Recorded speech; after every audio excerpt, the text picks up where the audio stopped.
As much as people love to criticize the iPhone, it still has the best smartphone camera.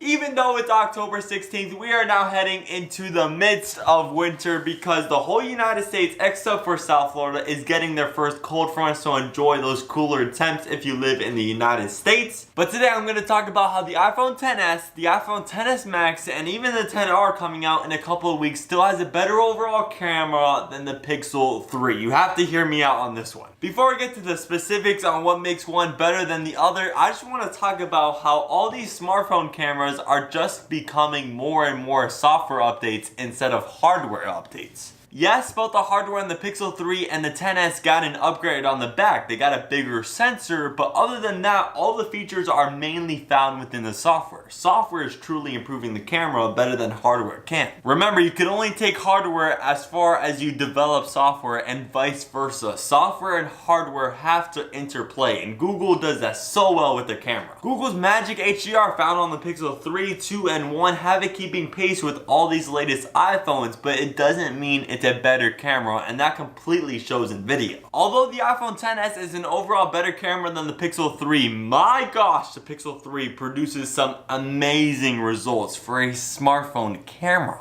I wish my camera that I'm filming this on right now, my DSLR, could have the software that the Google Pixel has. Imagine if it had that software like a smartphone. Oh, that would be so good.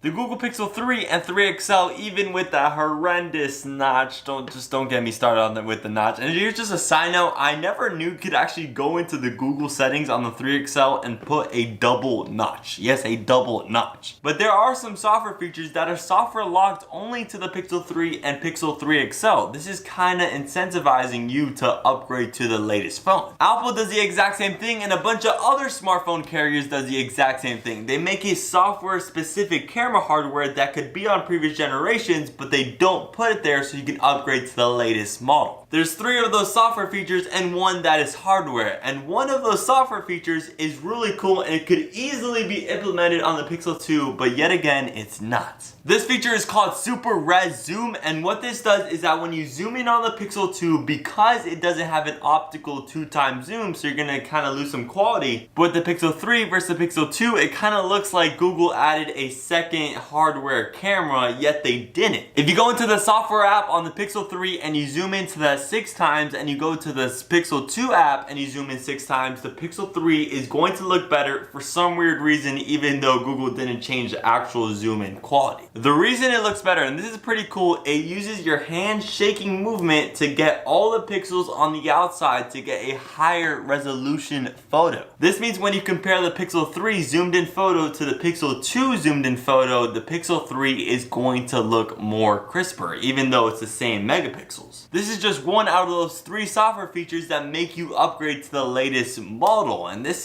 could easily be implemented on the Pixel 2, but yet again, it's not. Another software implementation on the Pixel 3 is called Night Shot, but this Night Shot mode isn't available just yet. But what this Night Shot is gonna do is that when you're in a darker environment, let's say you're taking pictures at night, you're just gonna go up, take a picture with your Pixel 3, and it's gonna do its special smart HDR hardware and software, and it is supposed to bring out all that detail and light that's not even in real life. Do I think it's gonna make the iPhone XS look as bad as it did during the Google presentation? I don't think about that, but it's gonna be a pretty nice difference. And the last main camera software exclusive on the Pixel 3, keyword main, because there's actually a couple others. The feature I want to mention is very similar to the iPhone XS and XS Max, and that is that you could adjust the aperture of a portrait mode picture after the fact. If you have an iPhone 7 Plus or later, you could actually do that same exact effect, adjusting the aperture afterwards, but with a secondary camera. And that brings me back to the point that most of these software exclusive camera features can be found with third-party applications. For example, if you download the Focus app, you could do what I just told you. The last thing I want to touch on with the Pixel 3's camera, in case you didn't notice, the Pixel 3 has 2 cameras on the front and only has 1 camera on the back. This dual camera system on the front is very similar to the one found on the LG V40 and is pretty similar to all the Samsung front-facing cameras. All this second hardware camera does is allow for a wider field of view, and this is not useful when you're just taking a picture of yourself, but when you're taking a picture of other people. If you're not lonely, that wider front-facing camera is going to allow for much more people to fit in that tight frame. That was a lot of Google Pixel 3 XL software exclusive features and a couple hardware ones, and overall the Pixel 3 is an amazing camera, but the iPhone XS beats it. I'll go over this super quickly, but the iPhone XS and XS Max have two software exclusive features. One of them already just talked about, and this is when you could adjust the aperture of a portrait mode picture after the fact. Remember, you can download the app Focus. This is not a sponsorship, but it's just a great app for doing what was only exclusive to the iPhone XS and XS Max. You could do it on any dual camera Apple's iPhone. But the other software exclusive feature is Smart HDR, and what this is doing is very similar to what the Google Pixel 2 and Google Pixel 3 is doing. This is just Smart HDR, so it's just taking multiple photos at once, and when it's grabbed those couple of different photos, it's going to choose the best one. It's going to combine all the different ones to get the best high dynamic range, the best contrast, the best lighting, the best color, to overall get the best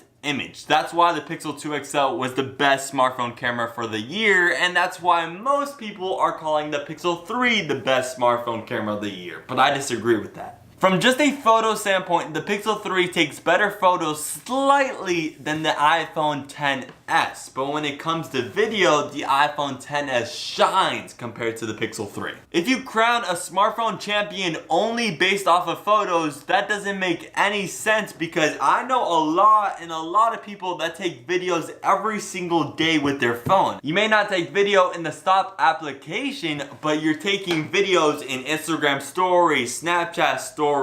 And in this video, I could be recording this on my iPhone X or iPhone XS. If you compare the video on the Pixel 3 and the iPhone XS, you will clearly see that the iPhone XS takes better video. Not to mention that the Pixel 3 doesn't even support 4K at 60 frames per second, and the iPhone XS does. The Pixel 3 XL slightly edges out the iPhone XS for photos, but for video, the XS wins, and I think that counts for best smartphone camera. I just wanted to tell you that, and if you want to see those results for yourself on how the iPhone XS has better video than the Pixel 3 XL, I made a vlog just on that right here. You can check out that video right here. But I'd love your opinion about the Pixel 3 camera in the comment section below, and make sure you subscribe if you haven't already, and I will see you tomorrow for the latest and greatest.